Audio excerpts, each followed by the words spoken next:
Du sourire aux lèvres des chercheurs et de la joie plein les cœurs rassemblés ce 4 novembre 2024 au ministère de la Recherche scientifique, les chercheurs ont exprimé leur gratitude au président de la République du Cameroun. Il est l'auteur d'une ère nouvelle qui s'ouvre pour la recherche nationale à travers un décret présidentiel du 29 octobre 2024 qui fixe les montants et les modalités de paiement des primes allouées au personnel chercheur des instituts de recherche publique. L'acte revalorise désormais les primes de recherche mensuelles allant de 90 000 francs pour les attachés de recherche à 140 000 francs CFA. Pour les directeurs de recherche, c'est en plus des primes de technicité qui oscillent entre 30 et 50 000 francs CFA. La décision présidentielle s'inscrit dans la continuité du décret du 8 août 2023 accordant un statut spécial aux chercheurs. Le texte de 57 article apportait une touche de modernité au cadre réglementaire datant de 1980. Voilà donc une réponse qui devrait stimuler l'innovation et la recherche au Cameroun. Mais qu'en est-il des résultats? Eh bien, tenez, selon les données du centre de recherche Simago, le Cameroun a produit 29 343 publications scientifiques entre 1996 et 2023. Le pays occupe donc le premier rang des pays d'Afrique francophone pour la recherche scientifique et est classé 91e sur 239 pays dans le monde. Ces statistiques revalorisantes sont tout de même entachées par un manque de coordination et de stratégie entre la Société camerounaise de physique, porteur de cette statistique, à la presse. Les enseignants chercheurs des universités ne sont pas en reste en matière de production scientifique. Ils bénéficient eux aussi d'une allocation spéciale créée par le chef de l'État le 8 avril 2009. Cette prime à la modernisation de la recherche universitaire est payée par trimestre depuis 14 ans à tous les enseignants-chercheurs régulièrement en service dans toutes les universités d'État du Cameroun. Mais où en est-on? Parlons des résultats de recherche. Comment sont mis à profit ces primes? Twilight vous propose des éclairages de chercheurs de divers ordres. Bonsoir et bienvenue. Une pause et on se retrouve. Pour le débat de Twilight ce soir consacré aux primes de recherche, qu'en est-il des résultats de recherche? Nous aurons le professeur Abdoulaye Fonka, vice-doyen chargé de la recherche et de la coopération à l'université des Bolova. Il sera en ligne, tout comme le professeur Siméon Patrice Kwam, agrégé des facultés de droit, chef de division des affaires académiques, de la scolarité et de la recherche à la faculté des sciences juridiques et politiques de l'université de Ngaoundéré. Sur ce plateau ici, en présentiel, le débat se fera en présence du professeur Forte Stephen Ambé, chef de Centre national d'éducation, qui dépend donc du MINRESI, le ministère de la Recherche scientifique. Bonsoir et bienvenue, professeur. Merci, madame. À vos côtés, Pierre-Germain Bellinga, il est chargé de recherche au MINRESI. Bonsoir et bienvenue. Bonsoir madame, merci. Et last but not the least, le professeur Sosten Efubanga, enseignant-chercheur au département des sciences politiques de l'université de Yaoundé 2 à SOA. Bonsoir professeur et bienvenue. Bonsoir, merci de m'avoir invité.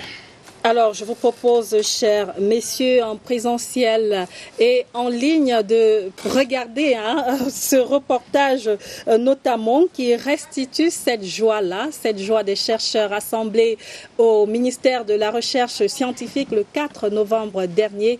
Des images colorées, alors fleuries, captées par nos reporters. Regardez.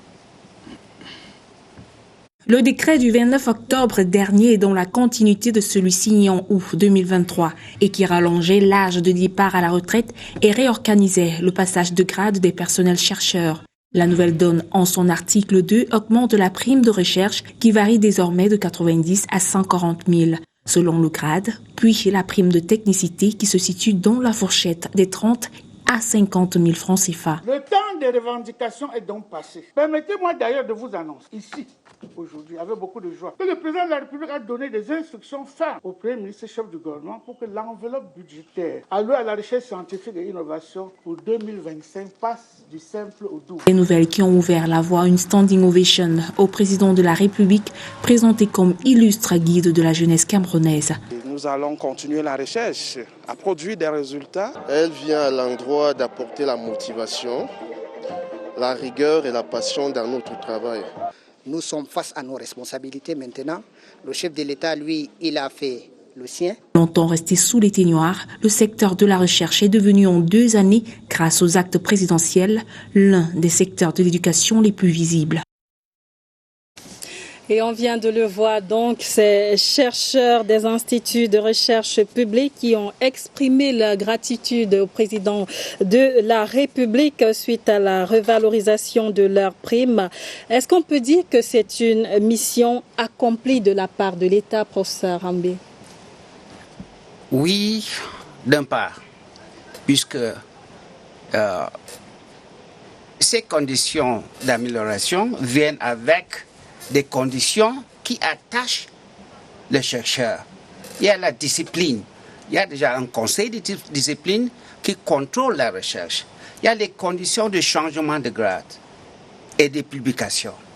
Donc, en fait, oui, mais on doit se rendre compte que c'est une mission accomplie pour l'État, puisque ces conditions de recherche, le temps, comme Madame la ministre a dit, le temps de grève est passé. On doit maintenant se rendre compte que l'État a rempli les conditions de son côté. Et c'est nous, maintenant, qui devons travailler. Travailler à faire quoi, notamment? Les chercheurs est comme un chien de chasse. OK? Si le chien de chasse n'est pas nourri, si le chien n'est pas bien entretenu, il ne va pas produire. Donc, le chercheur maintenant a tous les outils pour produire les recherches dans sa domaine, le domaine qui le concerne, soit dans les sciences sociales, dans les sciences ou bien l'agriculture, comme ça veut dire, ça se demande. Alors, notamment Pierre Germain Bellinga, en quoi ces primes vont notamment aider les chercheurs sur le plan de la recherche? Oui, il faut dire que le chercheur institutionnel a beaucoup de problèmes pour faire aboutir ses résultats de recherche. Les primes de recherche servent d'abord à la documentation. C'est la première exigence d'un chercheur, avoir les documents de travail, avoir accès à des bibliothèques spécialisées pour ses recherches, avoir accès à des laboratoires spécialisés. Le chercheur prend part à des manifestations scientifiques, des colloques, aussi bien à l'intérieur du pays qu'à l'extérieur. Et le plus souvent, ces déplacements en direction de ces manifestations scientifiques ne font pas toujours l'objet d'une prise en charge par la hiérarchie. Donc, les primes de recherche, on ne peut pas épuiser ici les orientations vers lesquelles le chercheur institutionnel peut les utiliser. Alors, professeur Sostane Fubanga, enseignant-chercheur au département des sciences politiques de l'Université de Yaoundé 2 à SOA, des primes de recherche, vous en bénéficiez aussi? Oui, certainement, madame, c'est la motivation qui est au cœur de la performance. Je pense que s'il n'y avait pas ces primes, c'est l'occasion de dire même de remercier le chef de l'État. Parce que s'il n'y avait pas ces primes, c'est que nous souffrons énormément. Ce sont ces primes qui relèvent la recherche. Parce que voyez-vous, quand vous voulez passer le grade d'assistant à chargé de cours, on vous demande de payer les articles. Et parfois, dans nos universités, il n'y a pas de revue. On est parfois obligé de payer au Sénégal, en Côte d'Ivoire, en France, parfois 100 000, 150 000 et acheter les documents. Parce que nos universités, parfois, n'ont pas de revue. Par exemple, à Yaoundé 2, ça fait 7 ans, il n'y a pas de revue. Quand vous voulez publier, vous êtes obligé de vous déployer à l'international ou alors dans la sous-région en Afrique.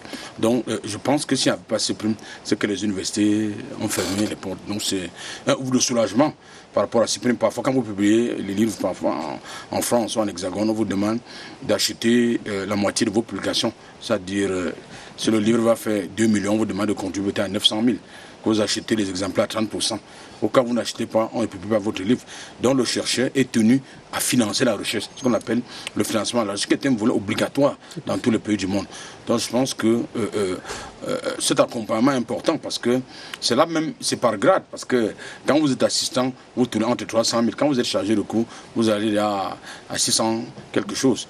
Quand vous êtes maître de conférence, vous allez à 860 000.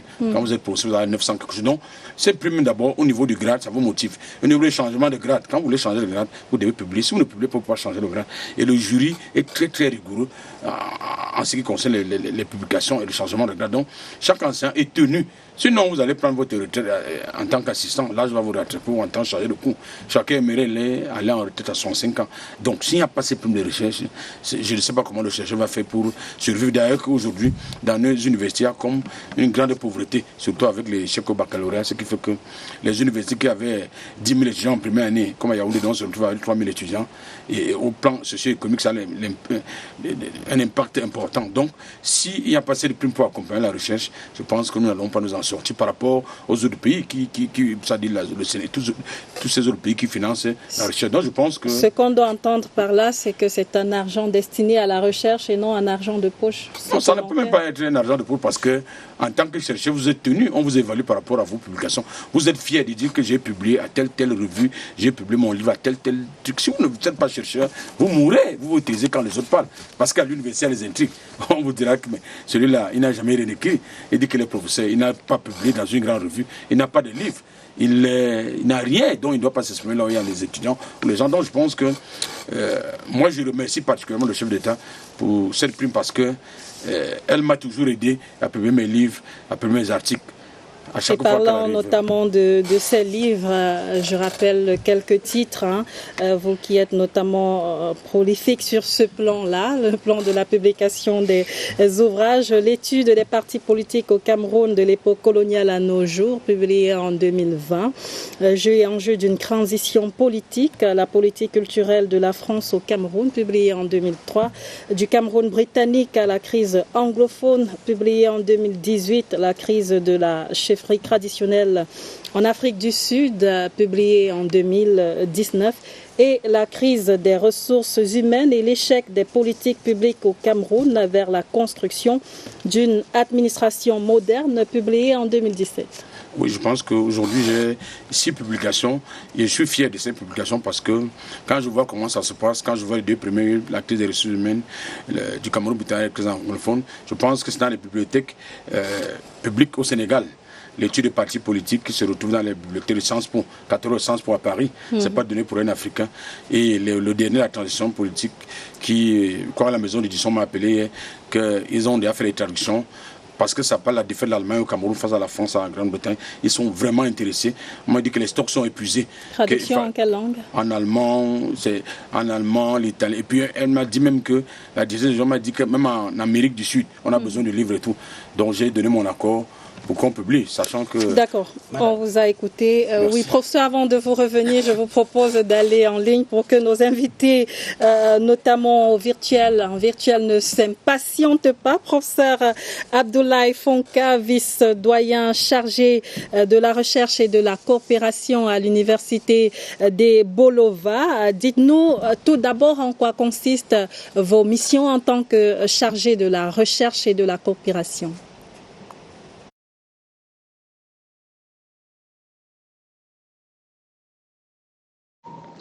Bonsoir Carlette, merci de l'opportunité que vous me donnez de parler de la recherche à la faculté des sciences juridiques et politiques de l'université des Bolova.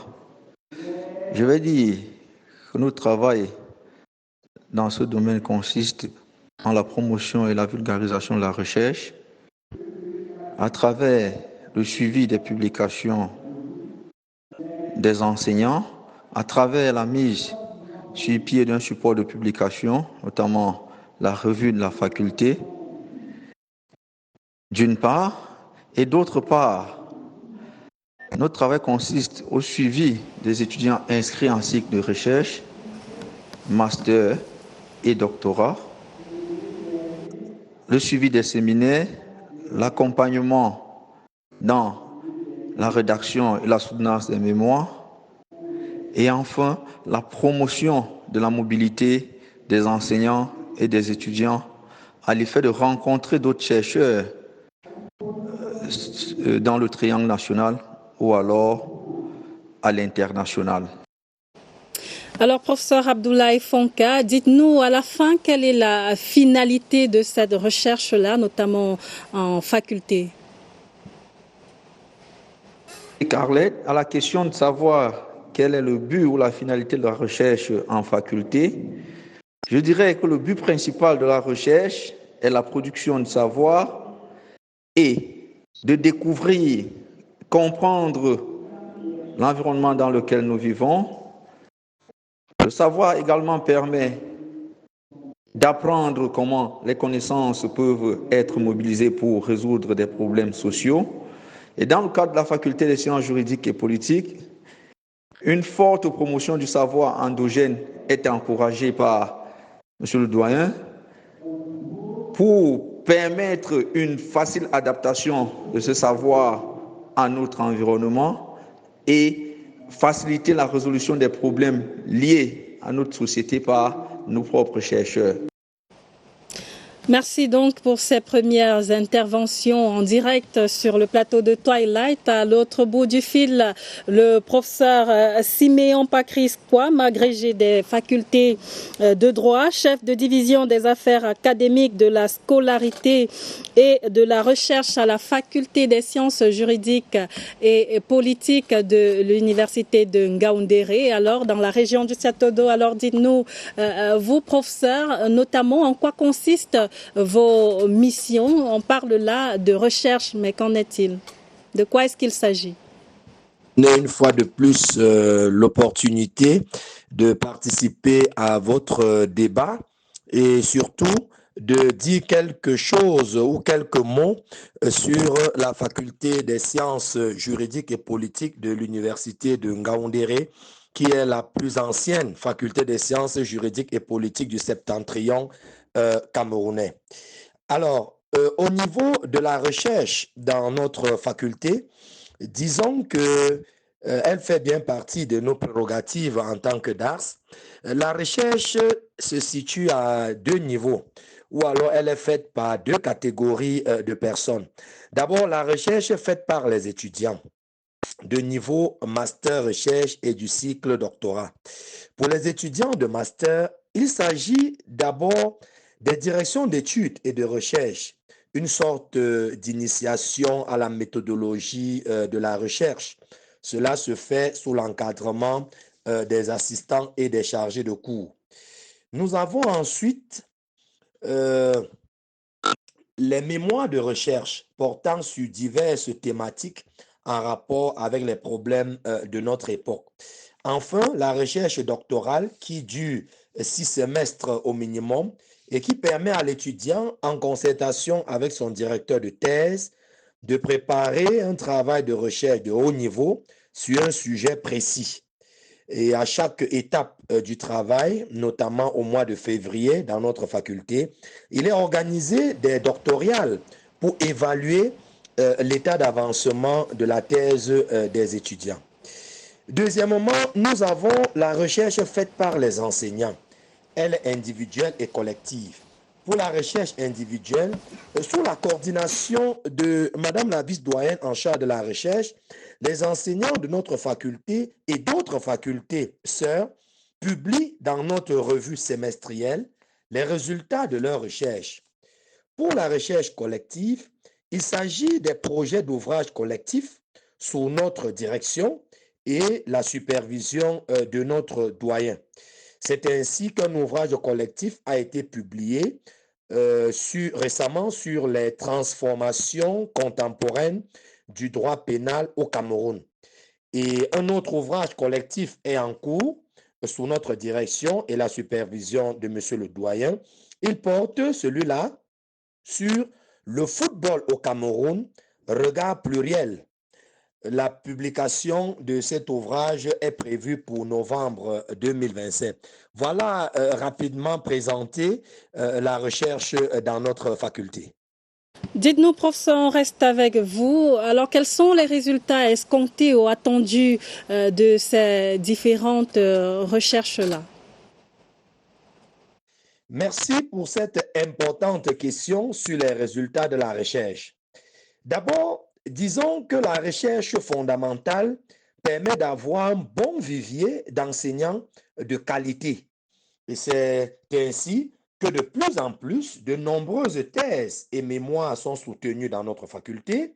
La promotion aux divers grades de l'enseignement supérieur sont enregistrées. On a des assistants qui passent à chargé de cours, des chargés de cours à maître de conférence, et on a des maîtres assistants, CAMES, ceux-là qui sont éligibles pour le concours d'agrégation du Conseil africain et malgache de l'enseignement supérieur. Nous avons des maîtres de conférence et nous avons des professeurs titulaires. Donc, pour la recherche empirique, elle permet d'une part de fournir au gouvernement des outils d'aide à la décision, par exemple, orienter le gouvernement sur le sens d'une réforme à prendre au regard des travaux qui ont été effectués sur telle ou telle question. Et d'autre part, de résoudre à notre manière les problèmes cruciaux de notre temps. Donc la recherche ne doit pas rester uniquement dans les tiroirs, elle doit avoir une emprise sur notre société au quotidien.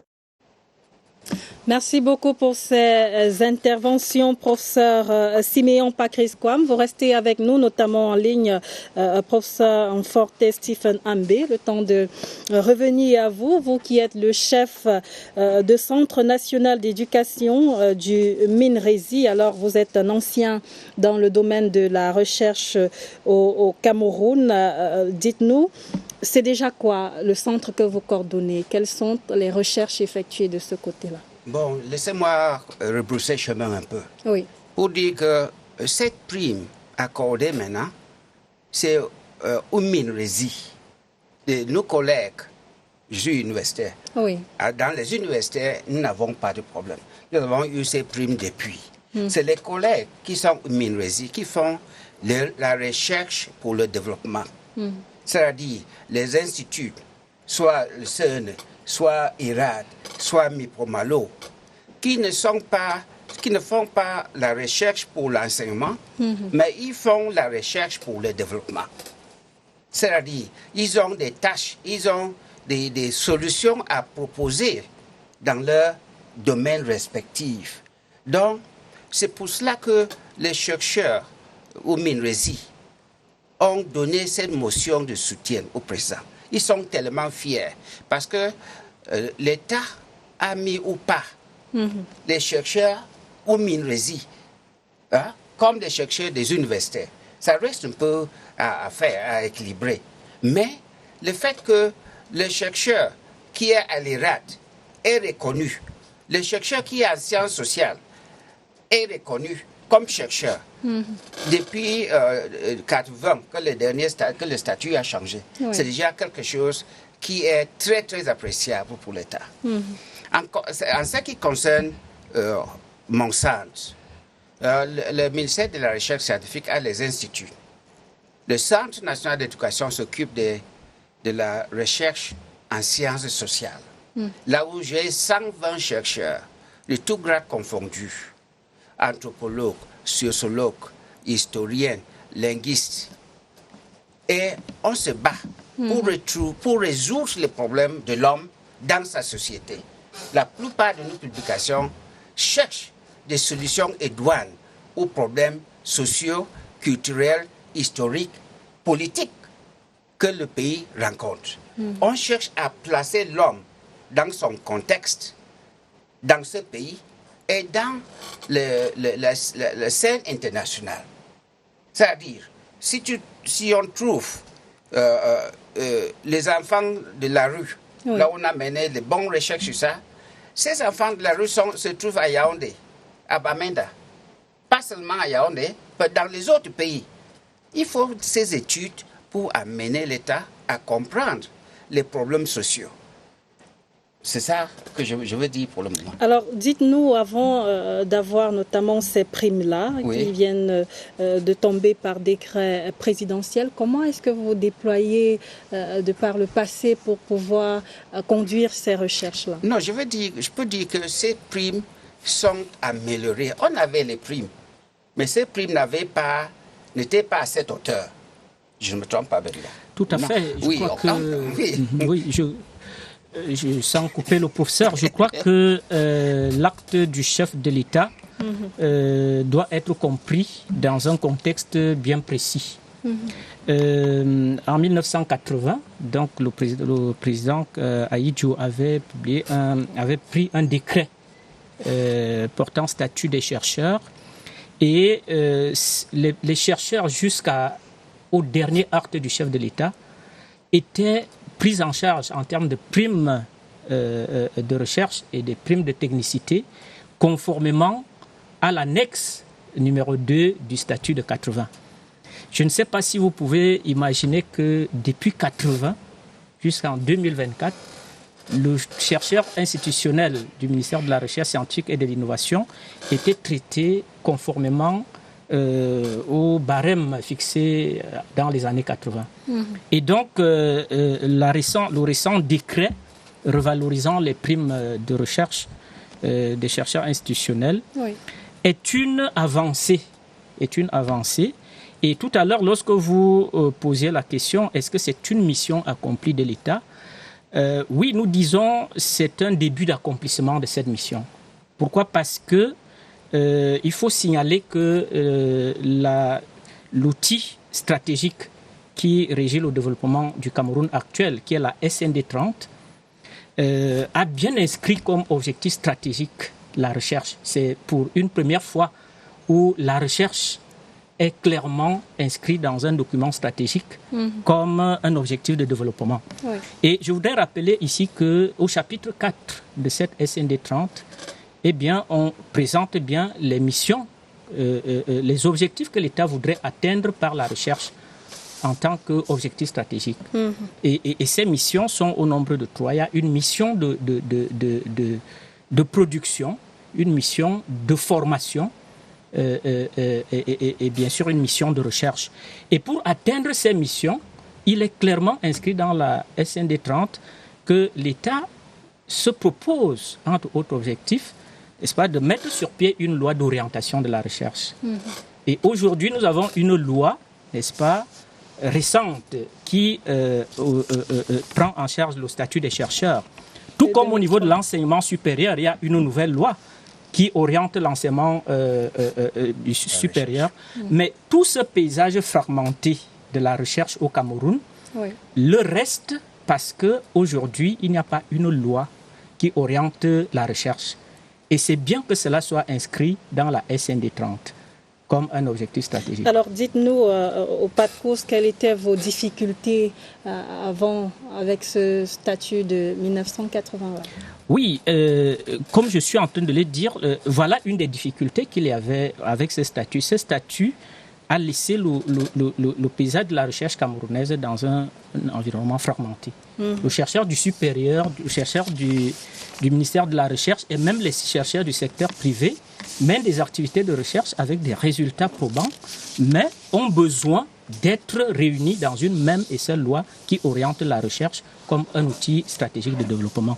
Mais une autre difficulté qui a déjà été résolue par le statut des chercheurs, c'était par exemple l'âge de départ à la retraite.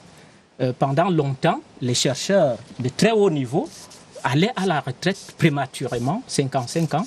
C'est pratiquement l'âge où... Ça a un impact sur les résultats de recherche. Exactement. N'oublions pas qu'on parle là des résultats. Tout à fait, ça a un impact sur les résultats de la recherche parce que c'est à ce moment que le chercheur devient mature et commence donc à produire des résultats aussi matures. Et c'est en ce moment-là que l'État se séparait de lui. Alors, professeur Ambé, notamment, je le disais, vous êtes un ancien dans le domaine de la recherche. Vous avez connu plusieurs générations, notamment, vous les avez vus défiler devant vous. Est-ce qu'ils ont vraiment à cœur la recherche? C'est pas pour me jeter les fleurs, mais j'ai au moins 20 thèses doctorales soutenues sous ma supervision. Parmi ceux-là, il y a au moins 3 qui sont professeurs déjà, qui sont dans les universités. Et on les trouve aussi partout. Mais l'essentiel est ceci. Un chercheur qui se donne à la recherche trouve son compte. Le mercenaire dans la recherche, qui veut jongler dans l'administration, ils veulent les postes, ils veulent faire la recherche, ils n'arrivent pas à s'en sortir. Comme le collègue, le prof a dit, ses publications parlent pour lui-même. Je suis universitaire. Quand le ministre m'a appelé au Minresi, il a regardé mon profil. Il a vu mon travail. Il a dit, venez me donner un coup de main en sciences sociales avec ces chercheurs. Donc, c'est mon profil qui a donné.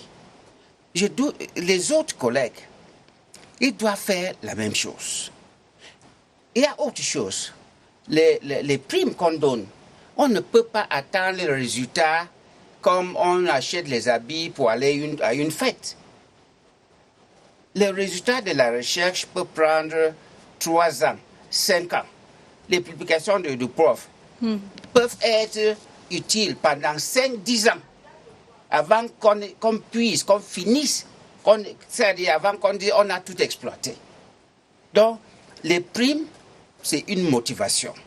Ça donne le courage à un chercheur de payer son billet d'avion, d'aller à un colloque hors du Cameroun, hors de Yaoundé, c'est-à-dire tu peux t'en sortir. Donc, ces primes, à mon avis, motivent les chercheurs qui sont dévoués à la recherche s'en sortent et réussissent. D'accord. Alors, professeur Sostène Fubanga, le professeur Kwam parlait tout à l'heure d'un bon vivier d'enseignants. C'est ce que la recherche permet de récolter. Mais est-ce qu'aujourd'hui, vous pensez que ces chercheurs ont tous la tête à faire de la recherche? Non, c'est pas possible. Il y a des enseignants qui ne travaillent pas assez, qui ont des postes dans la haute administration. D'autres qui sont à l'étranger, qui jonglent entre le Cameroun et l'étranger. D'autres qui sont au barreau de Paris, au barreau du Nigeria, qui travaillent dans d'autres structures, qui ne s'intéressent pas à la recherche. Parce que pour faire la recherche, il faut avoir le temps, il faut être appliqué pour écrire, pour chercher, compulser, mobiliser les livres, les savoirs, pour ne pas tomber dans le plagiat. Donc je pense qu'il y a beaucoup de nos collègues qui ne travaillent pas. Il y a d'autres qui viennent parfois à 50 ans, 55 ans, quand ils sentent que la retraite est déjà proche à la fonction publique. Il va terminer ses derniers 10 ans à l'université, donc il ne vient pas. Et dans la requête de Pierre-Germain Bellinga est un peu dans ce cadre-là. Dans ce cadre-là, donc il ne vient pas dans ce cadre. Ceux qui ont travaillé, c'est-à-dire, vous voyez, je n'ai rien contre. Vous voyez, quelqu'un a été commissaire de police, je pense à 55 ans, et s'est dit, il faut que je me batte à l'université pour avoir une thèse et pouvoir continuer. Donc il y a nombreux qui arrivent comme ça et qui n'ont plus le temps et l'amour de la recherche parce que, voyez-vous, tous les jours nous sortons, on a toujours un sac pour faire la recherche et nous dormons tard. C'est parfois 1 heure, 2 heures, parfois vous asseyez de 20 heures jusqu'à 5 heures, vous ne vous rendez pas compte, pour produire des résultats importants parce que c'est ça qui développe un pays, c'est la recherche. Quand nous lisons les travaux de Montesquieu, John Locke et tout, ceux qui ont créé la démocratie en France ou partout dans le monde, c'est les chercheurs. Donc on ne peut pas tourner le doigt à la recherche. C'est la recherche qui définit les modalités d'une société, qui traduit la vie du citoyen et le bien-être de ces citoyens. Donc, ces recherches peut-être ne sont pas exploitées là, mais sont toujours exploitées. Parfois, vous vous rendez compte que j'avais fait une proposition il y a peut-être 10 ans sur des régions, qu'il nous faut des régions comme en Italie. Il faut 5 régions spécifiques pour développer, comme un peu les régions anglophones et tout. Mais vous voyez aujourd'hui que cette recherche avait été exploitée. J'étais même surpris quand je vois, c'est qu'ils ont un président. Ils ont des régions, 15 régions. Il y a 5 régions spécifiques qui ont besoin d'un développement particulier. Donc ce n'est pas seulement le Cameroun. Donc ces recherches, parfois, c'est l'outil à la décision, comme disait le professeur. C'est d'abord l'outil à la décision. Ça permet à l'État de prendre une bonne décision après avoir lu ces recherches. C'est vrai que chez nous, ailleurs, peut-être on valorise la recherche, quand on choisit que c'est la recherche, chez nous, parfois, c'est un peu voilé, c'est un peu camouflé. quand on prend votre recherche, on ne vous dira jamais que c'est votre recherche. Peut-être c'est quand votre preuve, on a tiré peut-être les preuves d'un examen, on dit bon, c'est votre livre et tout. Moi, par exemple, quand on a tiré les preuves du probatoire A, comme ça, un texte sur les journalistes du Eton, à mon livre, je savais pas, je suis à l'Institut français, il me demande comment le livre est fini ici. Pourquoi les gens viennent ici par centaines pour chercher votre livre et tout. J'ai dit, peut-être parce que les preuves, on dit, il n'est pas au Cameroun, c'est ancien où on dit peut-être que parce que les preuves ont été tirées au probatoire. Donc voilà un peu la satisfaction que les enseignants sont. C'est pas seulement la motivation financière, il y a même la motivation psychologique d'entrer dans l'histoire, d'entrer dans l'éternité. Comme vous le savez bien, les œuvres spirituelles ne meurent jamais.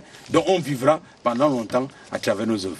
Alors, Pierre Germain Bellinga, un complément à faire sur l'importance même de la recherche, notamment pour un pays comme le Cameroun.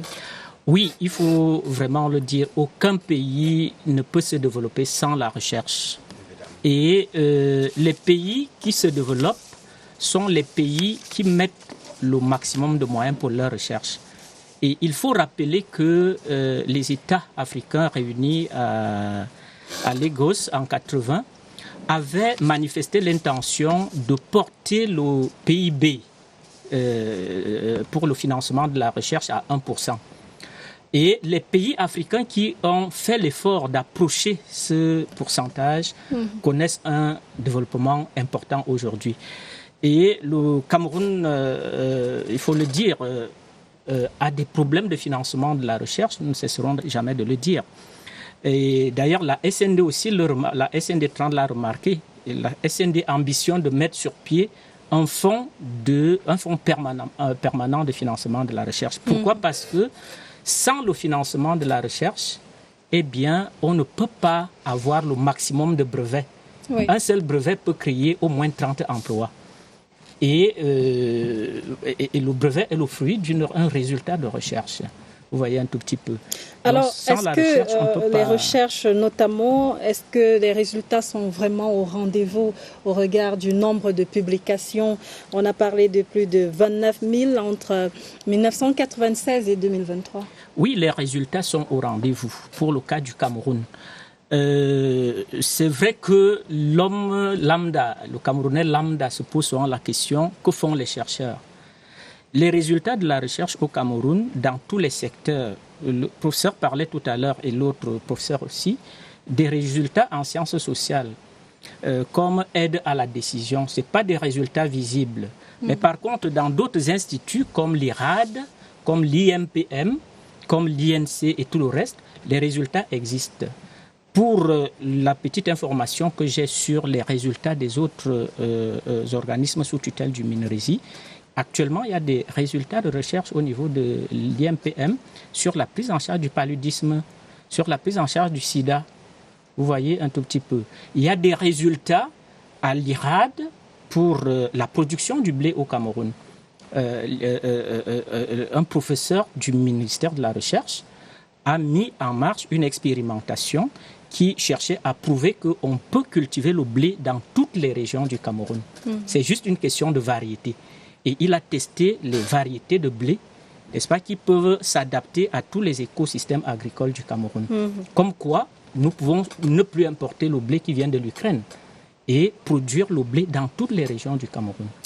Je vous propose de mettre de nouveau le cap sur Ngaoundéré dans la région Château d'Eau du Cameroun avec le professeur Siméon Patrice Kouam, agrégé des facultés de droit et notamment chef de division de la recherche à la faculté des sciences juridiques et politiques de l'université de Ngaoundéré. Alors, professeur, vous êtes notamment personnellement chercheur et bénéficiaire de la prime du chef de l'État pour la recherche. Qu'en est-il notamment de cette prime? Qu'est-ce que vous en faites?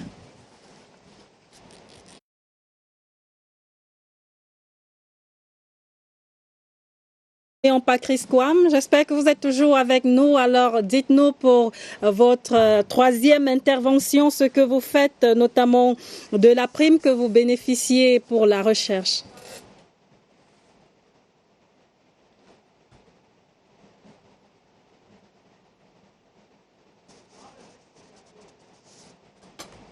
Alors, on reviendra à vous dans quelques instants, le temps que la ligne soit notamment rétablie avec vous.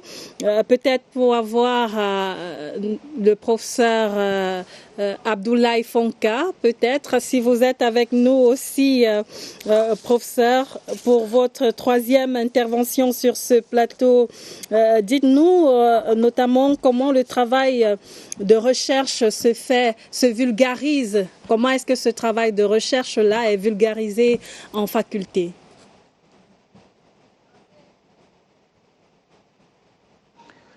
Oui, Carlette, le premier outil de vulgarisation de la recherche dans une faculté est la revue de cet établissement. À côté de cette revue, il existe des annales ou des ouvrages collectifs qui sont commis par des enseignants sous la houlette des enseignants-chercheurs aguerris. Et en faculté des sciences juridiques et politiques de l'Université de Bolova, le processus de mise sur pied de la revue a été enclenché. La première étape, celle de la réflexion autour des grands axes thématiques, a été bouclée. Et dans les prochains jours, la deuxième étape va être lancée à travers l'appel à contribution qui sera officiellement lancé par le doyen et qui sera ouvert à tous les chercheurs de la faculté, hors de la faculté et à l'international. Alors, professeur Abdoulaye Fonka, y a-t-il des difficultés dans le processus de vulgarisation de cette recherche-là?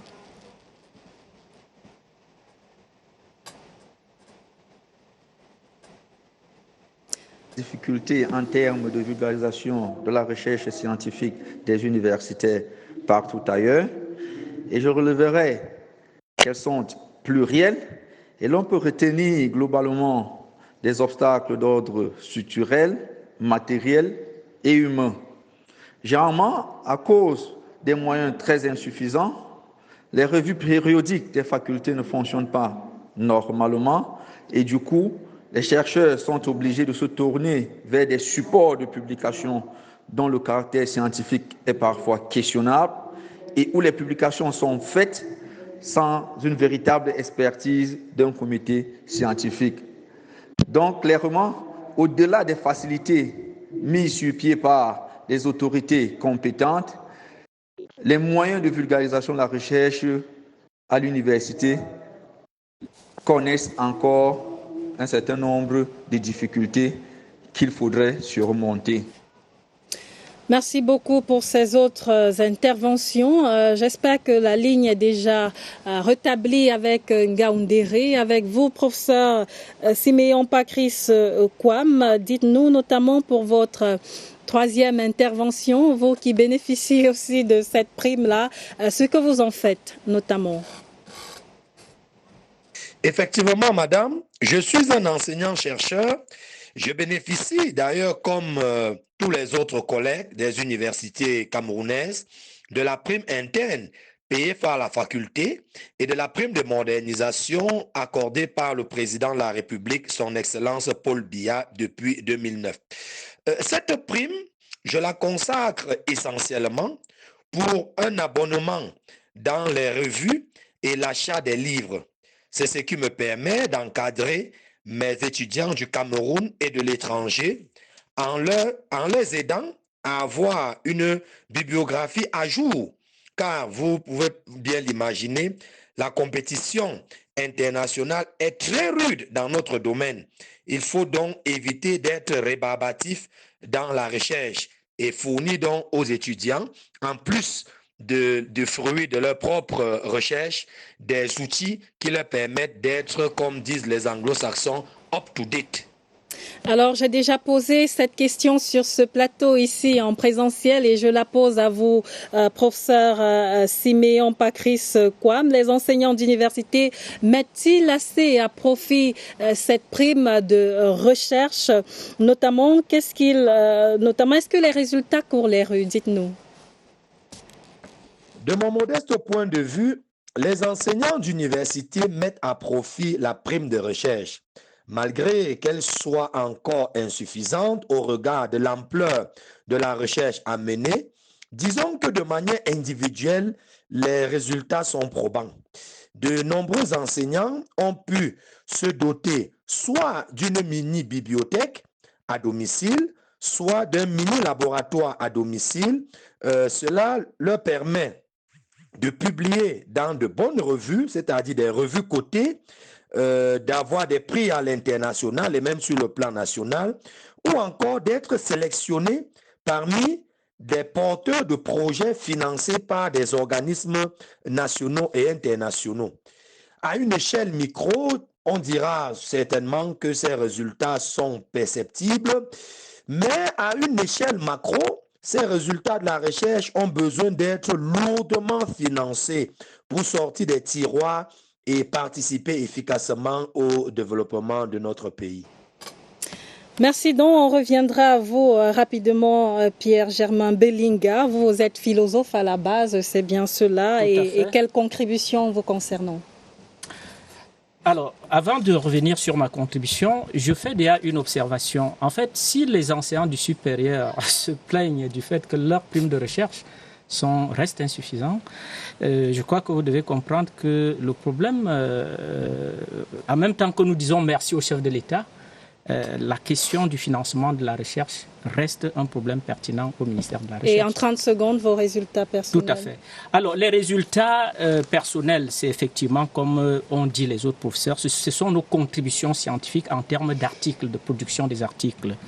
L'article scientifique d'un chercheur est un outil d'aide à la décision.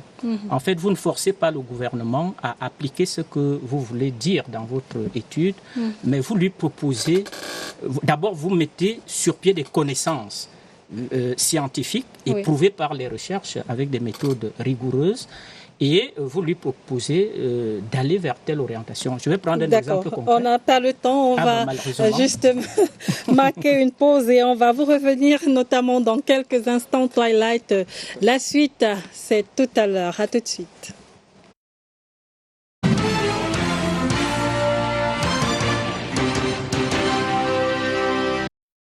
Recherche, qu'en est-il des résultats de recherche? Le débat se poursuit sur Twilight et notamment Pierre-Germain Belinga, vous qui avez la parole avant de marquer une pause dans cette édition, tout en poursuivant sur votre contribution.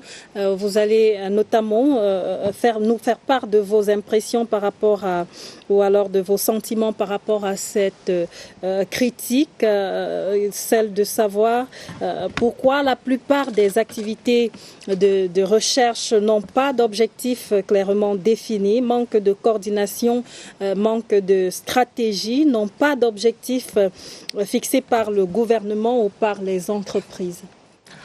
Oui, il faut dire qu'en 2011, le gouvernement du Cameroun, à la faveur du contrat de désendettement, avait mis en route une étude pour réaliser un état des lieux de la recherche au Cameroun.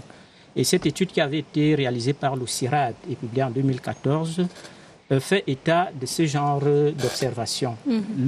Premièrement, l'une des conclusions de cette étude, c'est que le système national de recherche et d'innovation du Cameroun se caractérise par sa nature fragmentée. C'est-à-dire que beaucoup d'acteurs, aussi bien institutionnels, du même gouvernement, font des activités de recherche qui n'ont pas une centralisation, une concertation.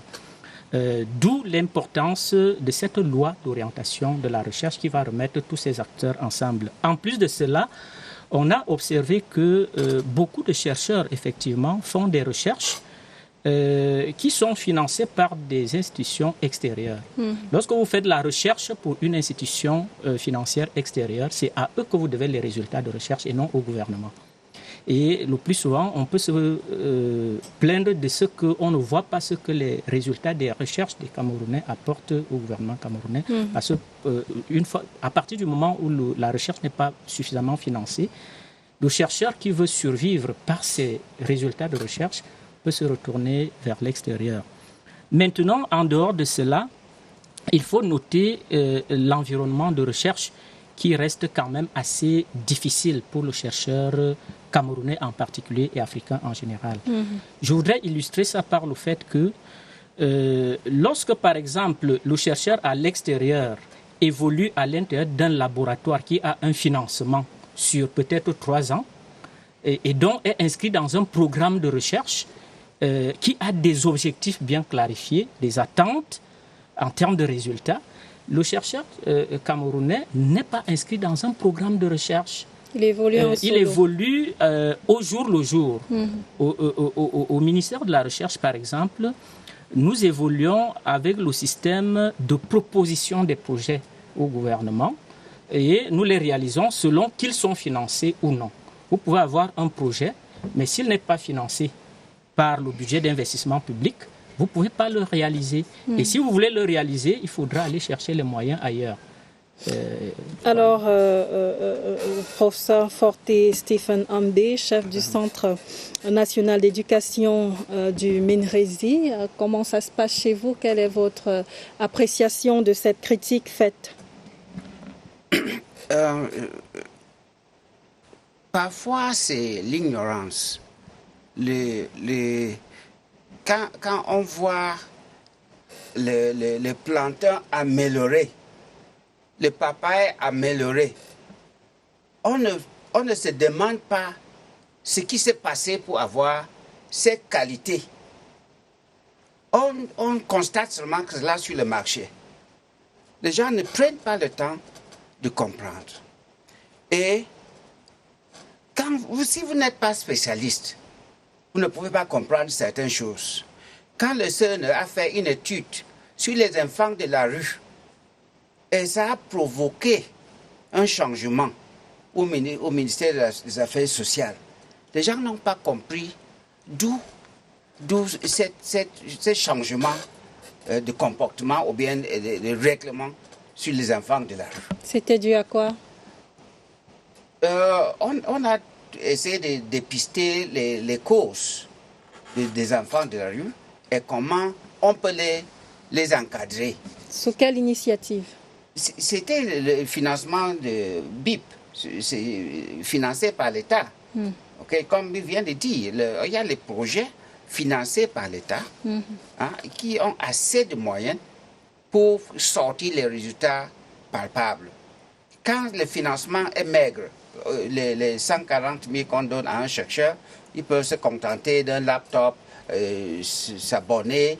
Mais quand vous avez 40 millions pour faire un projet de recherche, vous voyez, le résultat est bon. Et deuxième chose, pour nous, au Centre national d'éducation, la plupart de nos projets, on fait la restitution. On amène les résultats là où on a mené la recherche. Pour que les autorités administratives qui nous ont reçus sur le terrain, que les populations qui ont participé, soit dans les questionnaires, les interviews, qu'ils sachent, qu'ils comprennent les résultats de ce que nous avons fait. Dans ce sens, il y a certains comportements qui changent. Vous voyez un peu. Nous avons mené une étude au nord sur le comportement, sur le Boko Haram et la production de coton. D'ici peu, nous allons amener ces résultats au nord pour leur expliquer certains comportements, ce que nous avons observé. Vous voyez un peu. Donc, ceux qui ne s'intéressent pas, qui voient seulement comme maintenant, on donne l'argent aux chercheurs, ils produisent même quoi? Avec ce bias, ils ne vont pas apprécier ce que les chercheurs sont en train de faire. Alors, professeur Sostène Fouba Nga, enseignant-chercheur au département de sciences politiques de l'université de Yaoundé 2 à Soa, concernant cette critique-là, est-ce que le chercheur doit évoluer en solo? Oui, je pense que la critique est aisée, là, est difficile. Je pense que c'est bien de critiquer, mais je comprends un peu la critique. Ça, c'est une évolution moderne où les entreprises modernes... Je vous la rappelle peut-être, cette critique qui dit notamment que la plupart des activités de recherche n'ont pas d'objectifs clairement définis, manque de coordination et de stratégie, n'ont pas d'objectifs fixés par le gouvernement ni par les entreprises. Oui, je comprends. D'abord au niveau des entreprises. Dans les États modernes, les entreprises viennent même solliciter les chercheurs que nous avons besoin de tel élément de recherche et finance. Donc c'est bien coordonné. Quand la recherche sort de ce cadre elle va directement chez les entreprises qui en ont besoin. Maintenant, l'État doit coordonner parce que, comme elle a dit, la formation ici, c'est la dispersion, c'est-à-dire la diversité des recherches, où il y a comme, en tout cas, une brimade, c'est-à-dire des laboratoires établis, où quand vous arrivez, on dit non, vous n'avez jamais cherché. Donc, il y a la sélection, il y a comme une discrimination pour sélectionner, pour qu'on vous reconnaisse comme chercheur, même quand vous avez fait une bonne recherche. Ce qui fait que ça démolit certains qui sont obligés d'aller à l'étranger et tout, parce que c'est étiqueté. On dit, nous sommes dans tel laboratoire, vous n'avez jamais fait les preuves, on vous exclut. Donc, il y a cette dimension. Et puis, il y a la dimension financière. Par rapport à ceux qui sont peut-être en Afrique de l'Ouest et tout, au Sénégal et tout. Si nous avons peut-être 1 million, ils ont peut-être 3 millions. C'est-à-dire pour voyager, aller dans les colloques. Le colloque, seulement un colloque pour vous prendre 2 millions. Or, c'est difficile d'avoir 2 millions compte tenu de conditions de vie qui sont très difficiles parce qu'il faut le dire. Parfois, cette prime arrive difficilement. Vous trouvez peut-être que les enfants ne sont pas inscrits à l'école. Vos enfants sont au quartier et vous allez prendre une partie de la prime pour payer l'école de vos enfants. Ce qui n'est pas une mauvaise chose en soi parce que c'est votre prime. Donc, la prime n'est pas toujours totalement destinée à la recherche. Elle peut avoir des amputations liées à un deuil de la famille, liées à une maladie, liées à vos enfants. Donc il faut dire la vérité. Donc le peu qui reste à la recherche parfois n'est pas grand-chose. Donc ça fait partie des difficultés. Donc l'exclusion pour être éligible dans un laboratoire, c'est pas connu parce que vous n'êtes pas connu. Maintenant, pour que la prime arrive et qu'elle n'est pas arrivée, que vous avez des difficultés, cette prime sera amoindrie. À cause des difficultés, parce que voyez-vous, il y a aussi un frein dans les universités. Les universités n'ont plus d'argent. Tous les enseignants sont tournés vers cette prime de recherche. Puisqu'avant, dans les universités, on avait la prime interne qui vient difficilement. Tout ce que les enseignants pouvaient avoir dans les universités devient de plus en plus difficile. Donc l'enseignant, il reste à l'enseignant, le salaire et la prime du chef de l'État. Ce sont ces deux choses qui viennent régulièrement. Et donc quand cette prime arrive, parfois, il y a la fête. Vous l'avez dit, alors je vous propose de réagir sur une autre critique, notamment les recherches sont initiées individuellement par les chercheurs et ne sont pas valorisées. Quel est votre avis sur cette autre critique? Oui, c'est pertinent parce que quand vous faites une recherche individuelle, vous n'êtes pas dans un laboratoire, vous n'êtes pas inscrit dans un laboratoire de recherche, on ne vous connaît pas. Donc quand c'est individuel, il faut que, en fait au Cameroun, il faut que vous ayez la reconnaissance internationale pour qu'on vous considère comme un grand chercheur. Donc le Camerounais attend plus la récompense de l'international que la réponse. Et c'est vous les médias, c'est-à-dire les recherches aussi ne sont pas vulgarisées. C'est-à-dire on ne vulgarise pas les chercheurs. On ne sait même pas savoir ce que vous avez écrit, comment c'est accessible, comme il disait. On vous vend dire aller chercher ces gens qui mal à l'État. Et puis, sur les plateaux, on invite les mêmes personnes, parfois qui n'ont pas fait de recherche. Les vrais chercheurs même sont cachés dans l'ombre, qui ont des résultats, mais qui sont méconnus. Peut-être qu'il faut... Comme vous avez commencé à aller plus loin, vous allez découvrir les recherches. Je vous dis, dans tous les domaines, le Cameroun fait partie des premiers qui ont fait les plus grandes recherches, mais qui sont mal connus et méconnus du grand public. Donc je pense que la critique est là, mais on peut améliorer surtout au niveau de la coordination centrale, que l'État ait, qu'on ait les institutions qui encadrent les chercheurs, sans pouvoir demander l'argent qui encadre les chercheurs. On dit, comme le centre, il faut qu'il y ait plusieurs centres qui acceptent de coopter la recherche de tous les chercheurs, parce que c'est difficile parfois. Un assistant vient me voir et dit, professeur, j'ai envie de publier dans une revue, je ne connais personne, je fais comment pour publier dans la revue, j'ai 4 articles, je suis coincé. Ouais. Donc parfois la période de changement arrive, il n'a même pas leur publié puisqu'il n'a pas la dizaine de connaît pas de revues. Donc il y a des détails où l'État même doit avoir des revues, c'est-à-dire des revues spécialisées, pour dire, bon, venez, c'est qu'on les recherche, venez publier ici avec un comité scientifique, que cela soit fermé. Je vous dis, madame, pour publier dans une revue au Cameroun, c'est pas facile, vous pouvez faire 2 ans, on n'en met pas votre article, que ce soit à l'étranger. Donc les chercheurs sont parfois, souffrent de ce manque de... Il n'y a pas de revue, il n'y a pas de laboratoire, tout est sélectif et ça devient difficile pour le jeune chercheur qui a enduit dans la difficulté de chercher.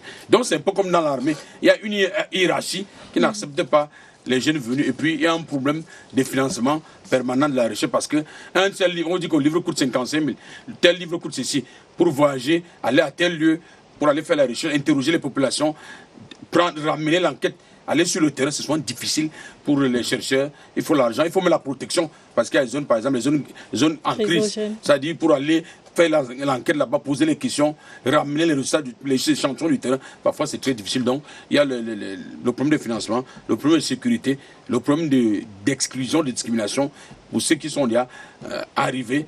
Et finalement, le problème de dispersion où les chercheurs sont éparpillés un peu. Je vous propose de retourner en ligne rapidement avec le professeur Abdoulaye Fonka, qui est vice-doyen chargé de la recherche et de la coopération à l'université des Bolova, c'est dans la région du sud Cameroun. Alors, professeur, dites-nous finalement si les primes sont indispensables à la recherche, comment finalement les mettre à profit? Nous savons tous que les primes de recherche sont véritablement indispensables pour la promotion de la recherche. C'est pourquoi, au-delà des facilités accordées aux chercheurs au sein des facultés et par là des universités, le chef de l'État, son Excellence Paul Biya, a bien voulu instituer une prime spéciale de recherche pour accompagner les enseignants-chercheurs dans la production du savoir. Et pour capitaliser ces primes, je pense qu'il est important d'instituer un mécanisme de suivi-évaluation à l'effet de voir quelles sont les retombées de cette recherche dans le monde universitaire et dans la société tout entière. Merci beaucoup, professeur Fonka Abdoulaye. On va aller de l'autre bout, de l'autre côté, notamment dans la région de l'Adamawa, là-bas, à Ngaoundéré, où se trouve le professeur Siméon Pakris Kwam. Avec vous, professeur, dites-nous, la recherche a besoin de quoi véritablement aujourd'hui pour fournir des résultats d'ampleur ou des résultats espérés? Excellente question, madame. Aujourd'hui, la recherche a besoin de deux choses fondamentales. D'abord, les passerelles entre les chercheurs. Les chercheurs doivent travailler en synergie et non en vase clos. Les sciences exactes et les sciences humaines doivent être combinées dans tout projet de recherche pour le développement. Cette synergie doit se poursuivre à l'échelle ministérielle gouvernementale, c'est-à-dire que toutes les structures gouvernementales qui ont un aspect recherche doivent être ensemble afin d'éviter les doublons dans les recherches ou encore des omissions. Par exemple, cela évitera qu'on dépense beaucoup d'argent pour un projet et qu'à la fin, qu'il soit inopérant tout simplement parce qu'en amont, on a oublié d'associer les sociologues ou encore les anthropologues, pour ne prendre que cet exemple-là. Ensuite, la recherche a besoin d'être lourdement financée. Le Cameroun dispose d'excellents chercheurs. Il suffit de leur donner de l'argent avec un cahier de charges bien précis et vous serez étonné des résultats obtenus. Le financement massif de la recherche est donc une urgence nationale. Qu'il s'agisse des laboratoires ou encore des unités de production ou de transformation. Cela permettra d'accroître indubitablement le produit intérieur brut, le PIB, et limitera considérablement notre dépendance à l'importation de certains produits. Il faut que le Parlement y pense lors de cette session budgétaire en cours. Merci beaucoup, professeur Siméon Pakris Kwam, agrégé des facultés de droit. Je le rappelle, vous êtes le chef de division des affaires académiques, de la scolarité et de la recherche à la faculté des sciences juridiques et politiques de l'université de Ngaoundéré. Alors, de retour sur ce tableau, une conclusion, professeur Ambé, en 30 secondes. Votre conclusion et notamment, dites-nous, qu'est-ce que vous avez davantage besoin pour améliorer la qualité des recherches? Oui, la prime de recherche est déjà là pour résoudre le problème des chercheurs. Nous travaillons en synergie. Nous travaillons avec les universitaires. Nous avons les départements. Oui. Ces départements ont les laboratoires.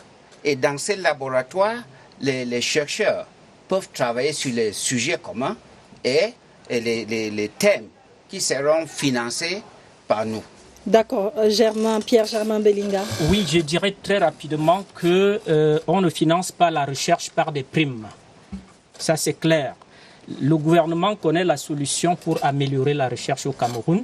C'est inscrit dans la SND 30. Première chose, il faut une loi d'orientation de la recherche. qui va remettre tous les acteurs de la recherche sous une même orientation gouvernementale. Oui. Deuxième chose, il faut, comme ils le disent dans la SND 30, prendre des mesures visant à créer un organisme de financement pérenne pour soutenir les activités de recherche et d'innovation, tant dans les instituts privés que publics. Professeur Sosten et Fubanga, en conclusion. Il faut une bonne coordination de toutes les recherches pour qu'il y ait un continuum visible. Pour que cela soit utile, il faut aussi aider les enseignants à une plus grande mobilité à l'intérieur comme à l'extérieur du Cameroun. Voilà donc le mot de fin sur ce plateau de Twilight, édition du mardi 12 novembre 2024. Mesdames, Messieurs, merci de nous avoir regardés. Merci à vous, chers panélistes, en présentiel et en ligne. Merci à nos équipes techniques et rédactionnelles. Twilight quitte la scène et vous retrouve dans les jours prochains. Bonne suite de programme sur CRTV News.